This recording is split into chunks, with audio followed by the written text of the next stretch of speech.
Welcome, everyone to the Nexus Gaming Series. DB Smiley here, bringing you some Division D East action. It's going to be Censored versus Would Tap That. Two teams right now fighting to get into the Division D playoffs. Right now, according to my simulator, for whatever it's worth, I have Would Tap That at about a 60% chance to make playoffs, whereas Censored only down to about a 35% chance. That is in D East, where, it's fairly competitive. Now, I should note that if I use preseason MMR, Censored actually a little bit more favored than Would Tap That, both at about 80%, give or take.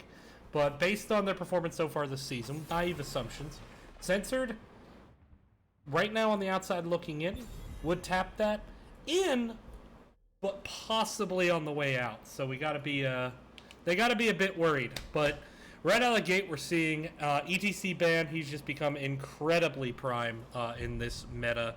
We've seen quite a lot of ETC this season, gotten more and more into the matches, and as we can see there, ETC 58% popularity. It's been climbing, still 61% win rate, so very high.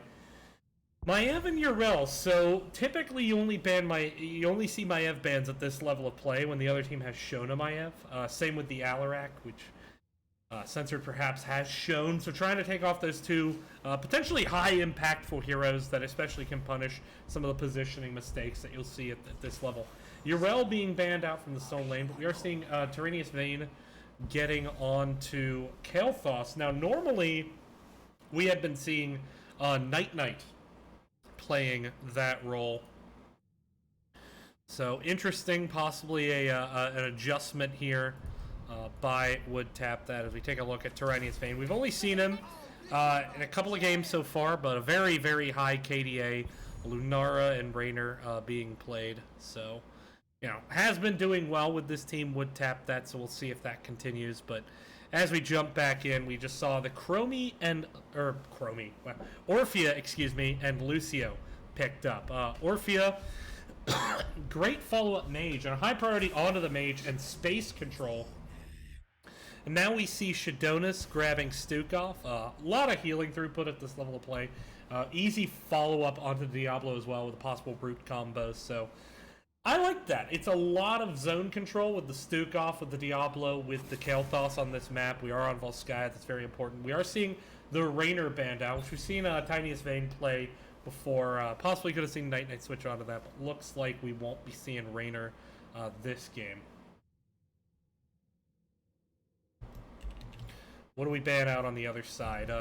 Anytime I see Lucio, I'm kind of worried about the Garrosh. If the other team plays it, Garrosh is a good ban. Yep, there it is. Getting rid of the Garrosh. And that makes sense. It makes just Garrosh significantly harder to deal with when he has that kind of permanent uptime movement speed that Lucio is going to give him. So what does that leave them with? Their tanks kind of been choked, but Anubarak is still up. You have Muradin up as well, and I think both would be really strong picks here. Not both, but one or the other would be strong. Joanna could be strong too. We see the Joanna and the Imperious, so getting some good front line, getting some good bulk. As Ronan is going to be getting onto Joanna. We're going to see Geo on the Imperious. Now I would like to just see one more kind of burst single target damage, but like with an auto attack focus. So like I think Greymane could be strong for Censored. On the other side, Would Tap That, I'd like to see. I like the Rexar and the Sylvanas. I think those are strong picks. Some strong Soul Lane and Rexar, of course, great presence on the point on this map. Sylvanas with the very good single target damage at the moment, when played correctly, of course. What's this last pick going to be? It's going to be Zul'jin. It's going to be Zul'jin. So,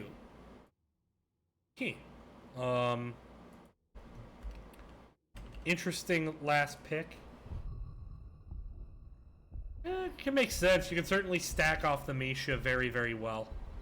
We'll be interested to see how this first match plays out. Heading into the series, I would say that on paper, Would Tap That, I think, is the favorite, although it could go really either way. Keep in mind, too, is that Censored up until this point has actually had a pretty tough schedule, so the fact that they're still kind of hanging around in the standings, that they got to win, is good for them. And obviously a domination victory here would put them into the playoff picture.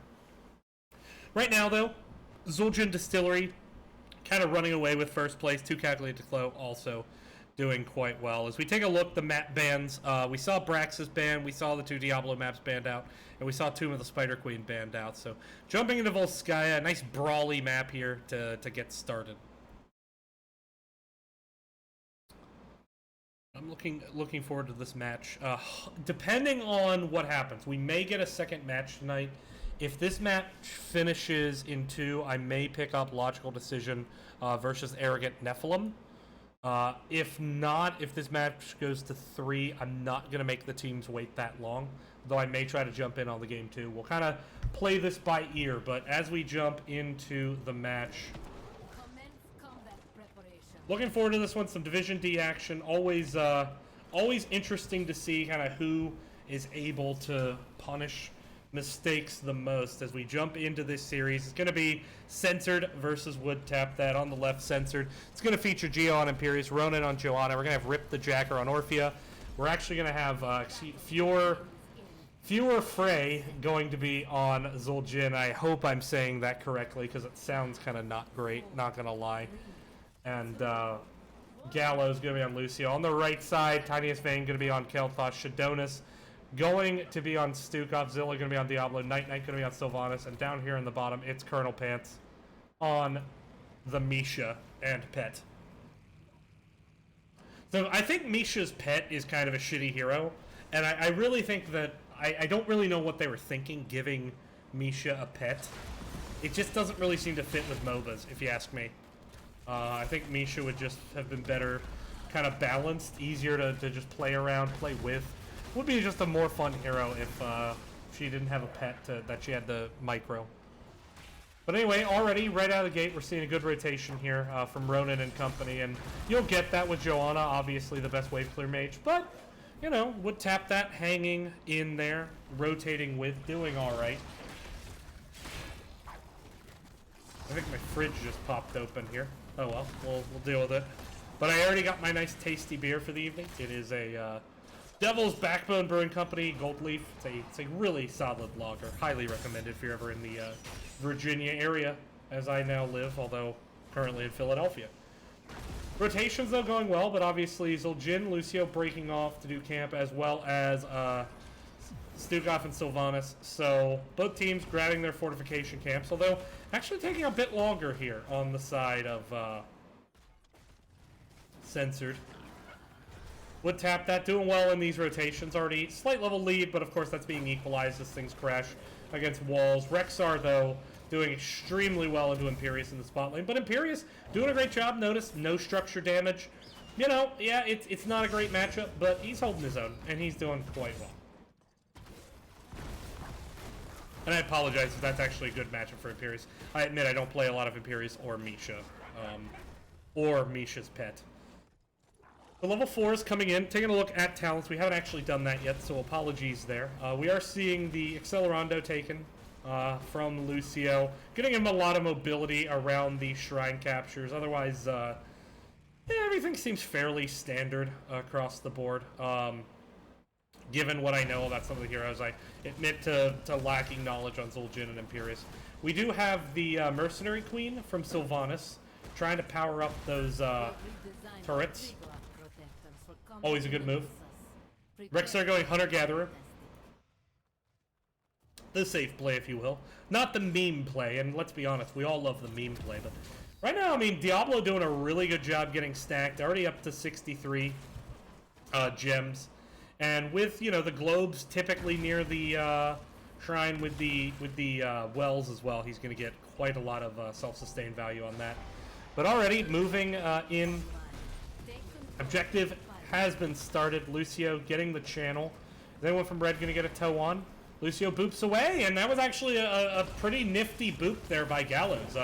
Very nifty, got all the right targets, but now Rip the Jacker in a bad spot and I don't think Orphe is long for this world, and a little bit of living bomb spread to boot, as now the focus is onto Joanna. Great boop there by Lucio, just to make sure Ronan could get away, but Imperius had been hearthing, so at this point, this should be Would Tap That, getting a pretty big lead onto this point. Meanwhile, Siege Camp still pushing down top with a very healthy minion wave. No one from Censored dealing with that at the moment. Orphea now back up, about to rejoin the fight, but it looks like only just now we're seeing the rotation. Should allow them to grab level 7s, though, but that will allow Would Tap That to grab level 7s on mid, so very important. Oh, nice. Lucio already getting the Soundwave quest done. Always nice to get quests done early. And, pretty standards across the board so far. Stukov is going with that E build. It's always worth noting that with E build, you're kind of more playing offensively, especially with your trait pops. But Diablo going to tap and come back in. He's got 97 gems. That's going to be very hard to kill at level 7, as now he's moving in onto Ronan. Misha low on the front line. Down she goes, but her pet is still alive. And the living bomb with the silence is just wreaking havoc. That's 2 kills from the silence and living bomb spread. Then Imperius goes down onto the backside, and obviously Rip the Jacker having to just walk away. That is, I don't even know if, like, that name, if I'm actually supposed to be saying it. But then again, like, this name, I really hope I'm saying Führer Frey correctly. Otherwise, that first syllable could really get me in trouble if I am saying that wrong. Let's say Führer Frey, just to be safe, because, not gonna lie, made me a touch uncomfortable. But, Triglav Protector just gonna punch down this front wall a little bit. They'll leave minions to deal with it while they get ready to do the top. Now, there are no minions up to soak shots, so Triglav running directly underneath, shutting down the tower with the Rocket Fist. And taking quite a lot of damage at the moment. This Triglav down to 10% and falling. And down is going to go underneath the towers. The Stukov E coming in. Ronan is very low, needs to be careful, but Diablo at the moment is taking those tower shots. And Stukov trying to throw some slows just to make sure he can peel Zilla out. Really good job, both by Zilla and by Stukov, making sure the getaway occurred. So, strong start to this game. Would Tap That is off to a good start. Meanwhile, rotations resume, but level 10 here, inbound for Would Tap That. They got the power of that mid wall to kind of push them a little bit. Better minion soak, obviously playing a role as well. Top wall still standing, but they could get that down pretty easily. Let's see what they're going to do here. Obviously, Imperius Rex are kind of just doing their own thing in the bot lane at the moment.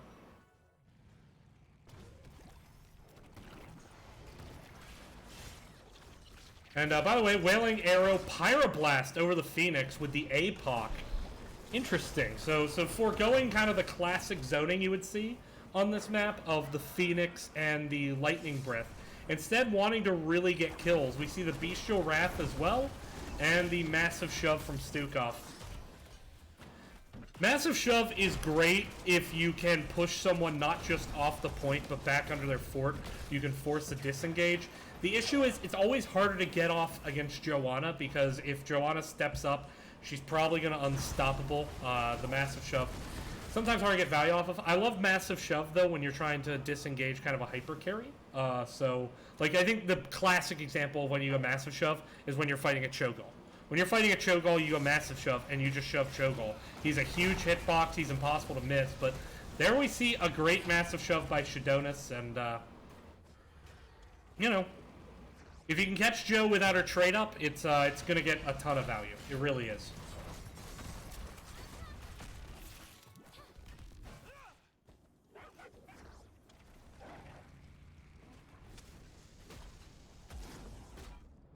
So right now, Fortification Camp getting picked up here by Blue. We already saw Red pick up their Fortification Camp. 2-minute timer. They might be able to double up and get a second turret onto this next Shrine phase.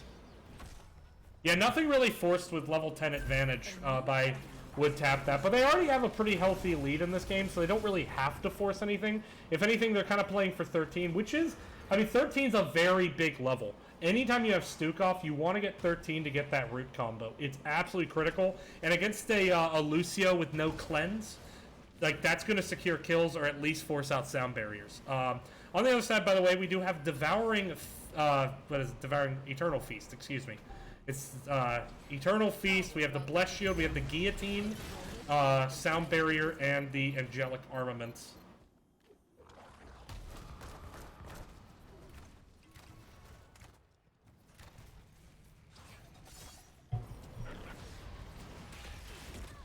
And would tap that. Heavily defending this point at the moment. Imperius still rotating up. They have level 13. Diablo with that wallbang stacking quest. And they actually did grab their turret again. So they do have 2 turrets and the healing totem for this shrine. So a lot of tools at their disposal. Meanwhile, Imperius is continuing to rotate. Try to find level 13 for his team. But already stepping up without the Imperius here. And there's that root combo we talked about. Followed up with the Wailing Arrow and the APOC, and Pyroblast is going to claim a third. So stepping up without their Imperius, and they pay the iron price. And there you see Stukov root combos at their best. I think that was a 2-man root combo, but the silence with the E, very, very strong. You had the APOC follow that just really cut off some escapes, and the great Pyroblast to secure the finish. And would tap that off to a great start, 7 kills to nothing. They have the Triglav. Let's see what they do with it. 2 choices generally.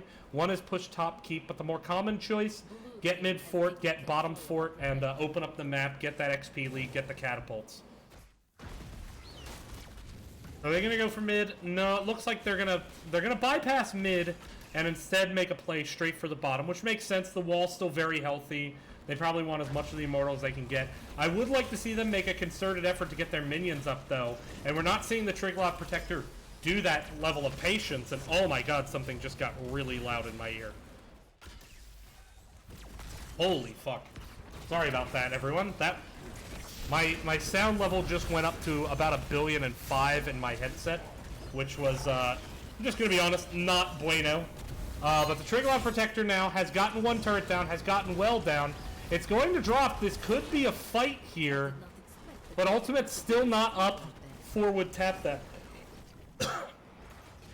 Instead, Joanna, pardon me, I apologize for the coughing. Joanna doing the double soak, trying to catch up an XP, about 11.5 lead.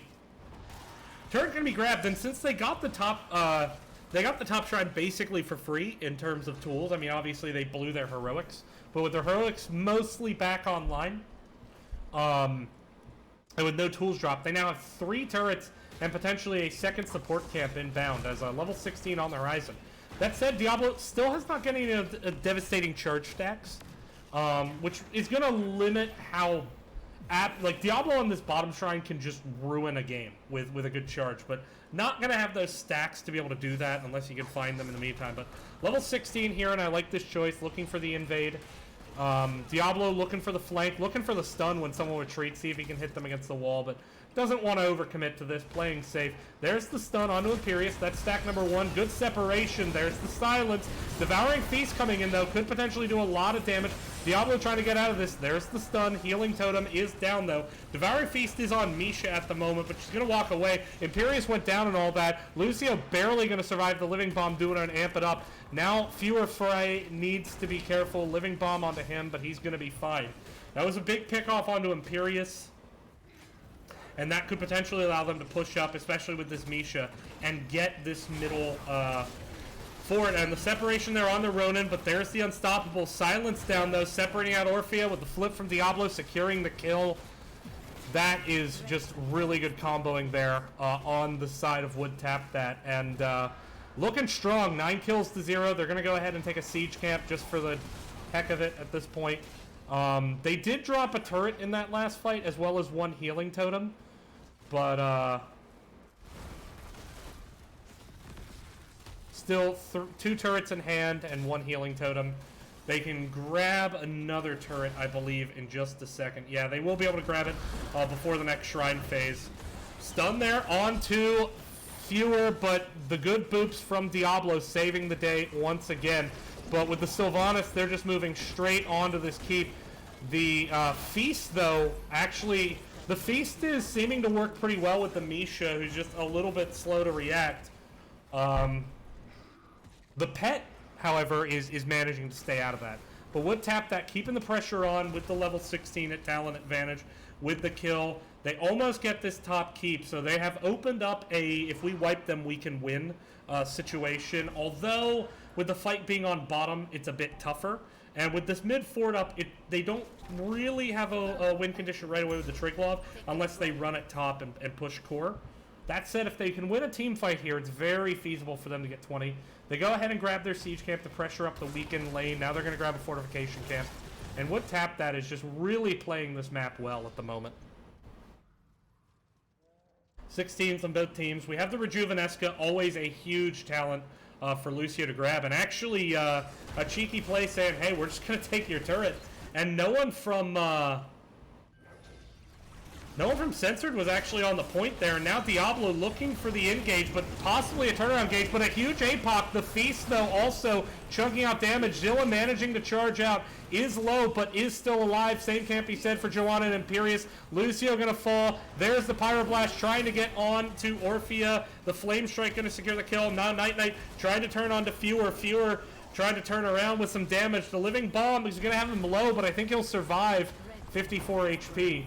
But this is a situation now where they just put someone on the point, but they could even put Misha on the point while they push up and get value onto this wall with the deaths. And that should easily open up a huge win condition. And would tap that right now, just looking dominant in this series. Censored really on the back foot here.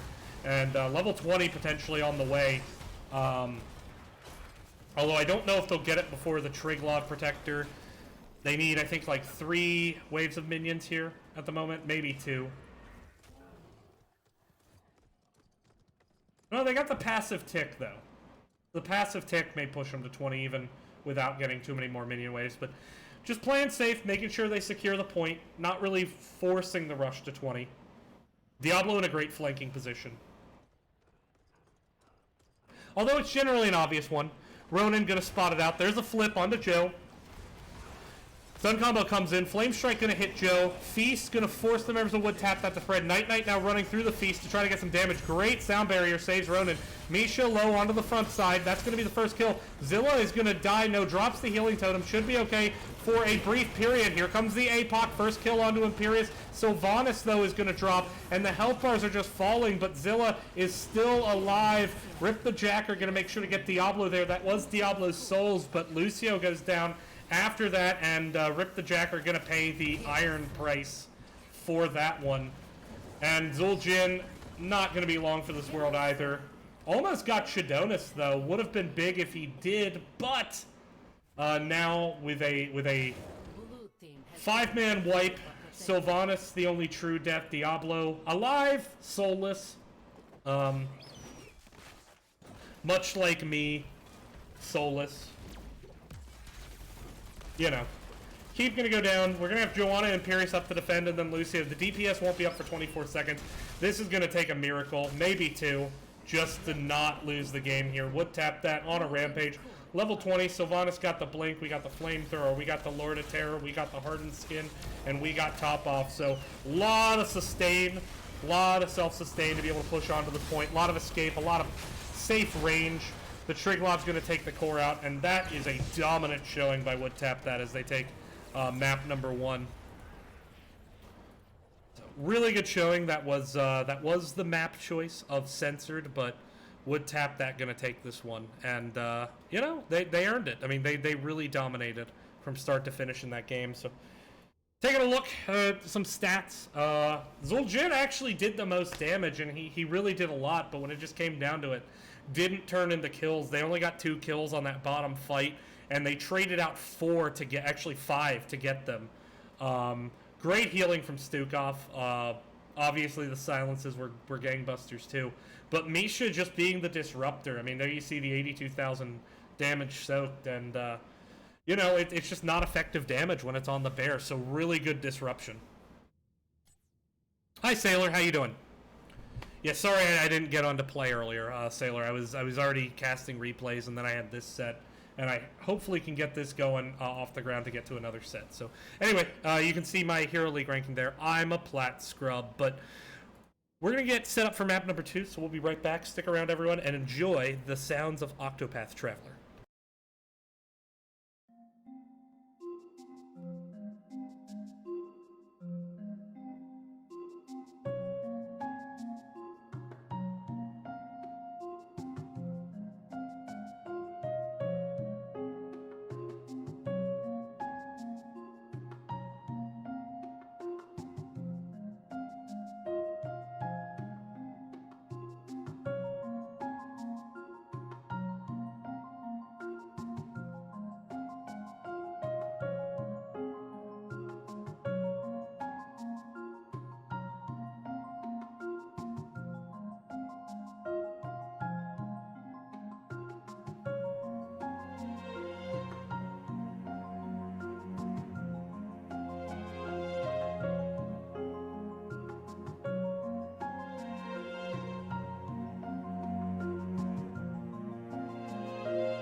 Welcome back, everyone, to the Nexus Gaming Series. DB Smiley here, bringing you Censored versus Would Tap That, some Division D East action. And Would Tap That looked unstoppable in game number 1. Nearly an ace. Had 2 deaths in the last team fight, but managed to take the result of that team fight, run it down bot with the Triglav Protector. And Would Tap That showing up strong. Censored, though, sticking with the ETC ban, not wanting to deal with that. And again, how do you blame them? ETC, very, very strong at the moment. Do we see a Stukov ban, though? I think the Stukov was incredibly strong. Shadonis showing it off. Potentially the Kael'thas ban as well. I think Kael'thas was kind of wrecking train. We still stick with the Alarak ban. Would Tap saying, you know, if it ain't broke, don't fix it. We don't want to give them some kind of high impact hero that can 1v5 and win.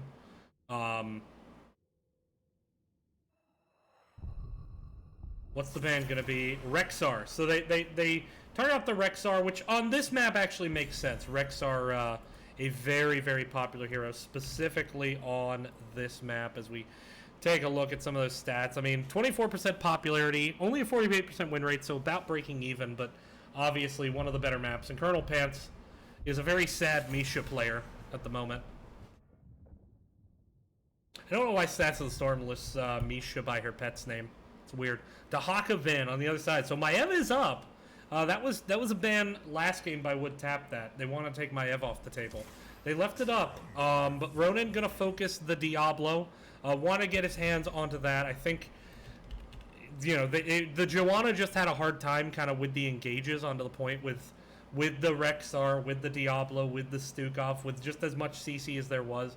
So getting something that can engage faster I think is a good choice. Meanwhile, though, Night getting onto Kael'thas. So it is Night this time, so a little bit of a change-up coming. Probably going to see Tiniest Vayne onto something like Raynor, Lunara, Greymane, some type of auto-attack hero. But then we see the Anubarak coming out for Zilla. Anubarak, kind of the next tank up. Still very good despite some nerfs coming down the line. There's the Maiev, which we thought we might see, and then Orphea. So going kind of a wombo combo, and we did see Rip the Jacker go that Eternal Feast. So it could be that we see Warden's Cage Feast as kind of the wombo combo, possibly with an APOC or a Lightning Breath. Either works with that wombo. Denial of the Imperious. So trying to get Geo off that comfort. As we take a look here.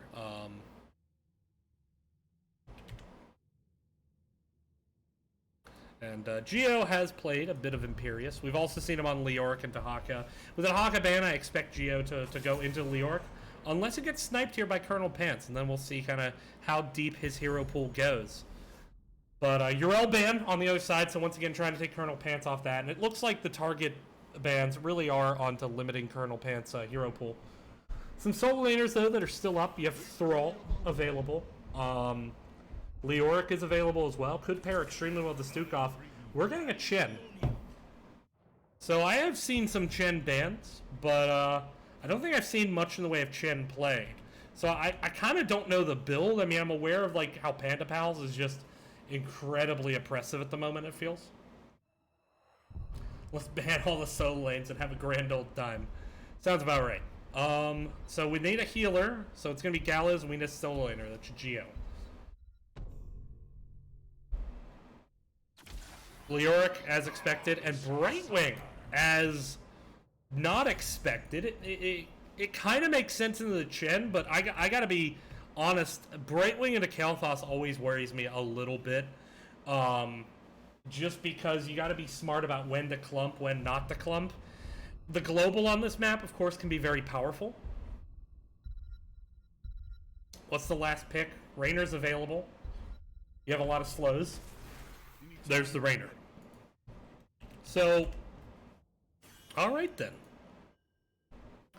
I mean, based on that last game, I think Would Tap That is likely to win this, but at the same time, you can't overlook the fact that this is a much better comp, I think, to me, by Censored. It's something that seems much more in their wheelhouse in terms of they're getting onto a lot of comfort heroes. The Brightwing's a bit weird to me. With this Maiev combo, I almost would have liked to have seen an Ana just to throw a grenade into the Warden's Cage to deny Stukov the burst heal, as well as any super strain healing. But we'll see what happens. Just as a reminder, so map 1 was won by Would Tap That. Censored choosing to go with first pick here. So Would Tap That taking us to Dragonshire. Looking to close out the series. Censored, though, looking to take us to a game 3. Be interesting to see. And just to highlight on the other side, highlighting Colonel Pants on that solo lane role, we see, you know, we haven't really seen Chen. We've seen Urel, we've seen Rexar, we've seen ETC. So the band's definitely targeting Colonel Pants, but he's jumping on to Chen, who a lot of people feel is quite strong at the moment. I don't really play solo lane enough to have an educated opinion. But we're going to jump here into the match now. And let's go ahead and introduce our teams. On the left side, it's going to be Censored trying to equal up. Geo on Leorc. Ronan going to be on Diablo. Rip the Jacker going to be on Orphea. Fewer Frey going to be on Maiev. And Gallows going to be on Brightwing. Censored. And on the right, Would Tap That. Looking to take this series in the domination. Colonel Pants on Chen. We're going to have Tiniest Vein going to be on Raynor. Zilla going to be on Anubrak. Night Knight going to be on the Kael'thas. And Shadonis once again on the Stukov. And Stukov still going with that E build. We see a barrel build out of Chen here. Sorry, locksmith broken. Oh no, he broke his locksmith, I guess. Someone's gonna have to explain that one to me. I might just be too stupid. But already we're seeing kind of the typical like 4-man rotation play here. Although a slight lead actually by Censored at the moment. It looks like they're going to seed that minion to try to get a bit ahead in rotations. We do see Maiev rotating in on the flank. Rip the Jacker rotating very, very safely. I'm not needing to stack anything, so there's nothing wrong with rotating that safe. Diablo taking a lot of damage, but actually a good engage there by Fewer, but now getting turned around on by Zilla. Shadonis did take a lot of damage there. Night Knight stepping way forward. The Living Bomb actually spreading a little bit to Rip the Jacker, who's going to spread it right back to Brightwing. They need to be a bit more careful about that Living Bomb spread. It was definitely a problem for them in that last match. But we are seeing now Would Tap That a little bit further ahead in the rotations, also dropping Kael'thas and Stukov to grab their Siege Camp. Anubrak staying in the bot lane, making sure they don't miss any soak. Up here in the top is actually Geo about to get a kill onto Colonel Pants. Potentially? Question mark? Question mark? Oh my goodness. Nothing to see here. Ah.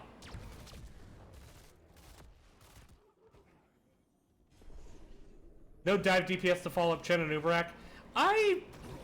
Yeah, I mean, at the same time, like, I don't think they need to. I think that the way this comp is set up, you can absolutely focus on counter engage on the side of Would Tap That. I think I would like to have seen some dive DPS, something like a Phoenix or a Greymane. Or maybe even Lunara could work. But, you know, I don't think this is inherently bad. Stukov with just the permanent silence. Rip the Jacker steps up and almost pays for it. Fan and Eyes reset there by Fewer. Or was it? There's the tether pull, trying to pull under towers. Stukov just chunking out the heals, though. And there you see the power of one good spread. This early in the game, it just makes Stukov have so much healing throughput. And, Tether once again trying to pull back. Silence down from Stukov, though, and actually going to chunk a bit into Maiev. And all through that process, Colonel Pants managed to hold the top point long enough for Raynor to grab the dragon, and there was no interrupt mid. And so,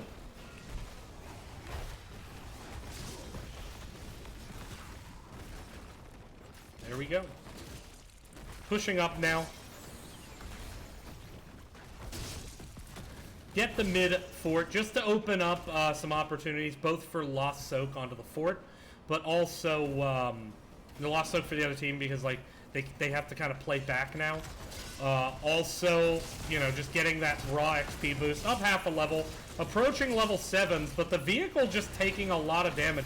And this is something I think I would tap that to clean up a bit, is trying to value the HP of their vehicle more. They did manage to get minions under tower this time, so that helped. But kind of just standing there and eating a lot of damage as well. Still, we see Kael'Thas Hearth. He's heading back towards mid. Chen gonna do a little double soak at the moment. Neutral camp. Aggressive play here. And it looks like we're gonna see this get checked by Orphea. But this is a 4v3 situation. This is not the fight you want right now on Censored. And Brightwing using the cleanse, but not enough to save herself. Is enough to save viewers, so glad the cleanse was dropped. And don't get me wrong, the Fan of Knives, the Orphea, ton of damage, but without a tank, it's just hard to disengage that effectively, or to make sure you get the first kill. Fewer now very low, and gonna drop to the Living Bomb. That was a clever use of Living Bomb there by Kael'Thas. He used the trait to double up the Living Bomb, or excuse me, Night used the trait to double up the Living Bomb onto the wall to get the kill. That's actually one of the coolest plays I've ever seen. So Night swagging a little. That was a swag kill. Because if you for those who don't know, if you trait the Living Bomb, you get no cooldown, and if you cast Living Bomb twice on the same target, you get to choose when you blow it up, meaning you can blow it up instantly. And so Kael'Thas did blow that up instantly to secure that kill. That was just such a nifty play by Night. Like, I know I'm still talking about it, but that was cool. Come on. Give Night some props, chat. That was a pretty nifty play. But good camp rotations here.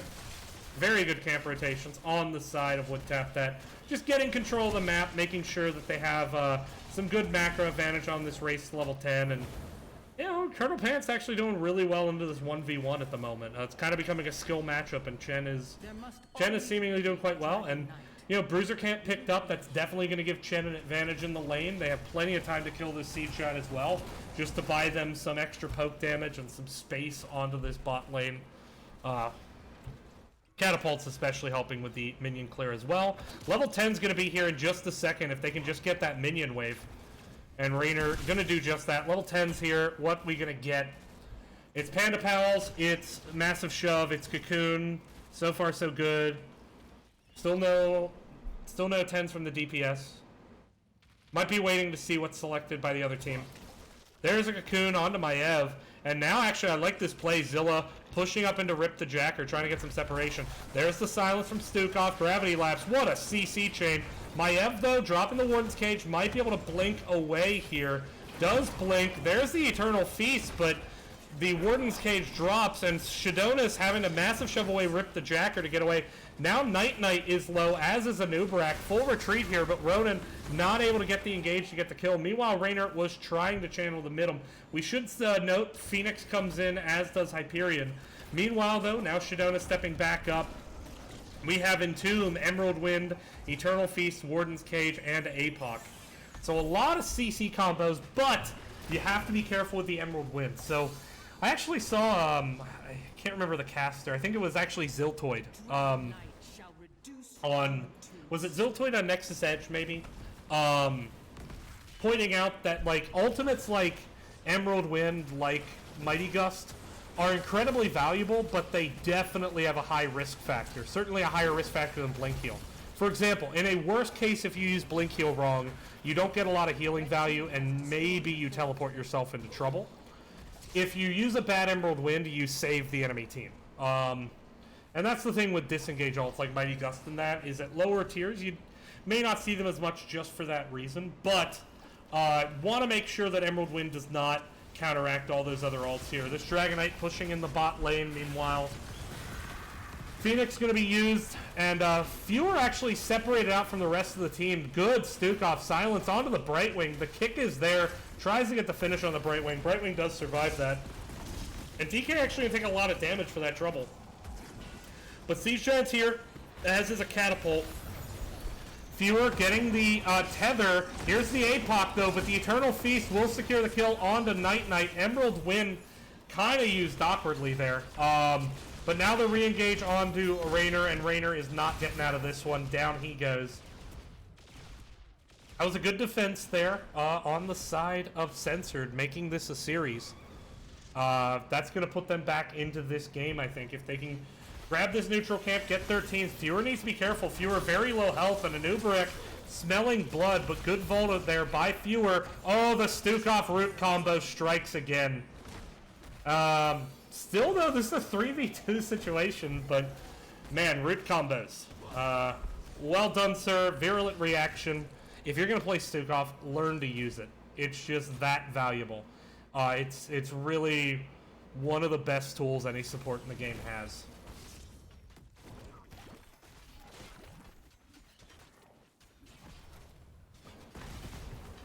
But with that, Kel'Thas doing the siege camp. Now we look like Wood Tap that might want to invade siege. Raynor could join. This could be a 4v4 fight. Diablo looks like he's going to rotate up. Could charge in over the wall and get the immediate wallbang stun. Does have the stacking quest now, so pretty hungry for that wallbang. Here comes the engage. Eternal Feast, very well timed. And that will be a great counter engage there. Oh, Night Knight low, getting the tether. Down goes Night Knight to Orphea, but Orphea now separated out. Orphea gonna go down. Gallows very low. There's the Entomb. APOC tried to come down. Didn't get the engage. Ooh, almost had the tether there. Could have had Zilla, but good kill there. Leoric did rotate down for that fight. Tried to get the Entomb. Didn't really get it. It's a 4v4 situation, but turned into 4v5. It's 1-for-1 trade, though, which is disappointing when you get that engaged, but you do manage to at least get the Siege Giant, and that'll let you kind of neutralize out that bottom lane for a bit. You still have to deal with Katas down there, but Noob Stukov going to go ahead and rotate in for the Bruiser camp. Up on the top, Raynor comes up, says, "Hi, Leo. This is my fort now." He's going to take it. Leo going to heal off the Raynor, but not really doing much. Has to walk away just because of Raynor's range threatening the kill. But a rotation possibly coming up. Are they going to rotate through the bush? They don't. I think if they did, they could have caught Raynor. That was a questionable rotation there by Tyvanius, but not punished, as bottom shrine going to be taken. Chen moving on to top shrine. Raynor already in position to channel, and no one from Censored in position to stop this. And they're not going to get either shrine in time. So Dragonite number 3. Chen probably going to pay for this with the Iron Price. Oh, the Panda Pals to escape!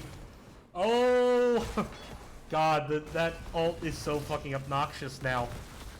It is so goddamn obnoxious. And actually, Chen preventing the backs here. Very clever use of that ultimate. And that's going to be a keep falling immediately. Now let's see, though, what does Wood Tap that do? Shadonis, we lost Chen, guys.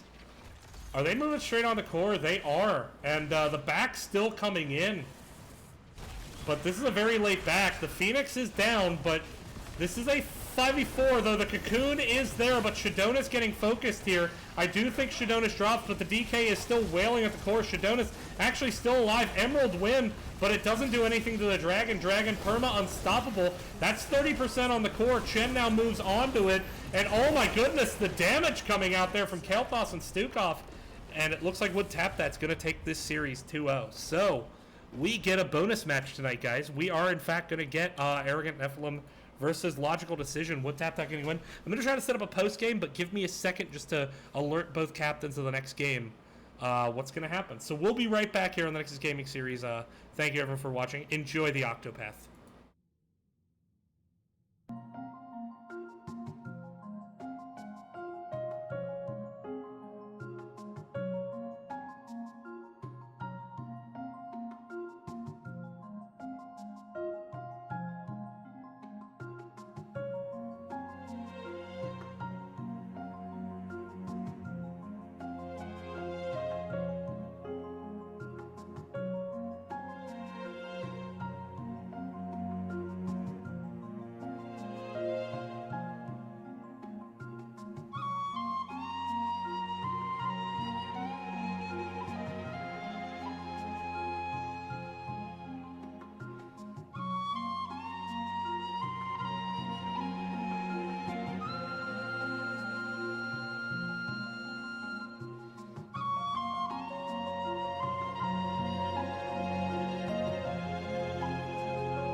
Welcome back, everyone. Next is Gaming Series. DB Smiley here. I am joined by the captain as well as the Kel'Thas extraordinaire that we saw in the last game, Night Knight.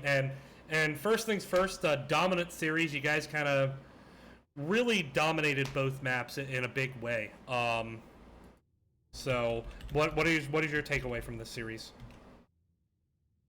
Um, I was really surprised that they gave us KT both games. Mm-hmm.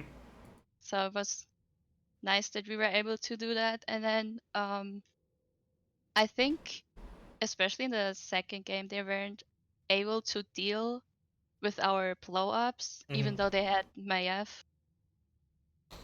Yeah, yeah. I do want to say that I pointed this out during the cast. You had a really nifty kill onto Maiev, the double living bomb on the wall in bot lane. Oh, Um, yeah. was that just like instinct, or was that like I have a chance for some swag? I have. I tried to hit her with the bomb, but then Mm, she used her D, and then once she landed down, I just did it again, right. and then it killed her. Nice. Fair enough. All right. Well, it was a nifty move all the same. So you guys now, I believe that is your second domination victory. Correct me if I'm wrong. Yes, that's correct. So now, I guess what are your goals now that we're kind of getting into the season and you're kind of getting a feel for the other teams in your division? Like, what are your goals? Are you, trying to just like make playoffs and see what happens, or are you actually now kind of setting, now that you're starting to build some synergy, setting some bigger goals as a team? We definitely do want to make it to playoffs, and I think last week we did a role swap, so that really helped us, and Mm-hmm. we built more synergy now. So now that we can concentrate more on the bigger teams, Mm-hmm. which we have coming up on Wednesday Mm-hmm. against Church of Murky. Yep. All right. Well, best of luck with that match coming up. Great job tonight, and with that, floor is yours for shoutouts. Thank you. Shout out to my team. They played really well today. Shout out to our analysts, Butte and Corix. And then shout out to you for casting us. We really appreciate it. Happy to do it. Had a lot of fun doing it. Got to play with you guys a bit earlier before the season started, and thought you had some potential. So glad to see that come into fruition. And with that, I'm gonna cut it off here for now. I'm gonna come back hopefully in 9 minutes. We're gonna jump in Logical Decision versus Arrogant Nephilim. A huge matchup in B West. So stay tuned, everyone, here to the Nexus Gaming Series on my Twitch channel. We'll be right back.